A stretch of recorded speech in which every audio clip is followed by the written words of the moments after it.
next guest, no stranger to corporate growth, that's for sure, and recently to a major M&A. His company is in the process of acquiring Starwood Hotels, and that would create the largest hotel company in the world. Joining us right now to talk about the global story when it comes to hotels and leisure here in Davos is the CEO of Marriott, Arne Sorenson. Good to see you, Arne. Thank you, Maria. Thank you so much for joining us. So when you see these massive worries across the world about an economy that is slowing down, you're there on the front lines. What are you seeing? Is it true? It looks like we're looking at different worlds. Is that right? Now, you got to have a lot of respect for the markets. So it's dangerous to simply say the market is always dead wrong, or in this instance is dead wrong. But when we look at our business, we actually see, certainly from the vantage point of the United States, another year that looks kind of like last year, with modest GDP growth, maybe 2 to 3%. We ended the year with 7% increase on our group bookings for 2016 compared to what we had at the beginning of 2015. We had a special corporate negotiation, so with our biggest corporate customers, we will negotiate room rates for the next coming year, and that's up in sort of mid-single digit land. So those two things would say that same-store sales should see RevPAR growth in the mid-single digit range for 2016. We'll have great unit growth. That's a pretty good story. Yeah, it sure is. And in fact, now you're acquiring, here, hold this. That's good. Oh, it's a warmer. That's a warmer. You're acquiring Starwood, and of course, that's going to up the number of hotels you've got in China. Correct. And everybody seems to be worried about China. You're moving in there in a big way. Yeah, we'll have, with the Starwood acquisition, over 200 hotels in China. And we'll be opening a hotel every 10 days, maybe, something like that in 2016. Now, we have an advantage.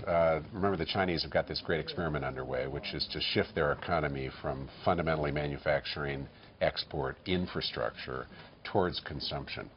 We live in a consumption land, and so we're in many respects in a better place than their economy is generally. Right, and you're moving in right at the time that this transition is happening. Absolutely. So in October, for example, they had a national holiday. There were 600 million Chinese on the road in 1 week. Unbelievable. 600 million. Unbelievable. And so the numbers are mind-boggling. Yeah, they are mind-boggling. And so that's travel within China, but it's also travel outbound to other Asian markets, to the United States, to Europe.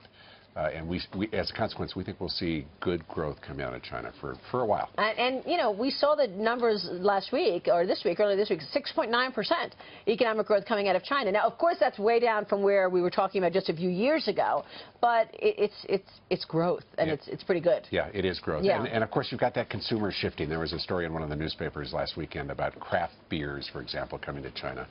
And I was struck by the pictures because they had a brew pub, I suppose, in Beijing, and looking at the folks that were there, they were young, they had big smiles on their faces, they were tasting beers, and it looked like it could be in Brooklyn. You know, that is great. And a very vibrant sort of consumer story. Yeah, it's a good analogy, because when you're talking about consumption, it's all sorts of stuff, and that is actually going to collectively create a real growth story.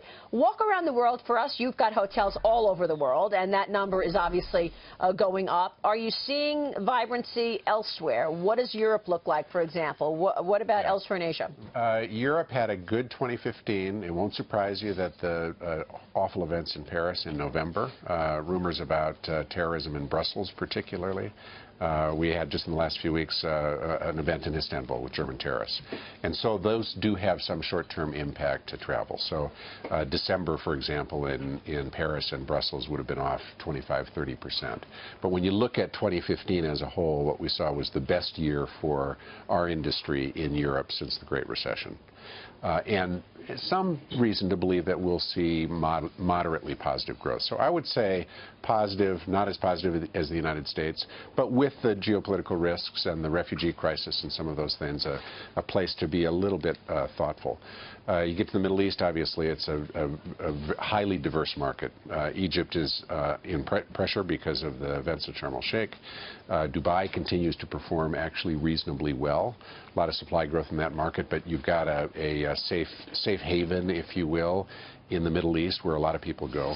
You go to Asia, India quite strong, great 2015. I suspect we'll see good performance in 2016. We talked about China. I think you look in other markets in Southeast Asia, you look at Indonesia, a bit better than Malaysia, not bad. Korea, not great, although it'll be very easy comparisons, 2016 versus 2015. Japan's been a good bright spot. A good bright spot, yeah. Interesting. And a lot of that is Chinese travelers to Japan. Huh. You know, we're just showing on the screen Goldman Sachs reporting their fourth quarter actually beating expectations on revenue and missing on the earnings line. So let me take you back to the United States. Yeah. Here we are in the middle of the earnings period, certainly, and that is also one of the factors driving markets. You recently opened a new and did an expansion in Miami, which has been a fantastic growth story for you. How does the U.S. look? The U.S. looks solid. I mean, I think the conversation we've been having the last few years is tepid GDP growth in the United States. We didn't really get the supercharged GDP growth coming out of that awful recession that we had. Yeah. And so we had 2 to 3% GDP growth. Now you've got markets that seem to be saying we don't believe that that's going to continue. But all the data points we see when we look at our business, but also when we look at employment statistics, when we look at what our customers are telling us about how their people are on the road, we would think we're going to see another year like that. Now, again, you'll see differences in markets. So Houston, which is oil country, is much weaker today than San Francisco is, because in tech land you've got still growth, which is not replicated everywhere else.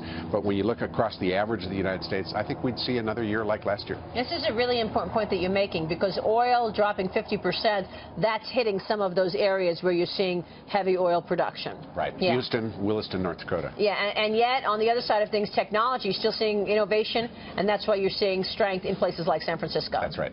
Absolutely. Yeah. Really interesting stuff. 2016 bookings, how do they look? They look good. So as I mentioned, group business bookings for 16, 7% ahead of last year's pace, which is good. Rates up for special corporate customers in sort of the mid-single digit range.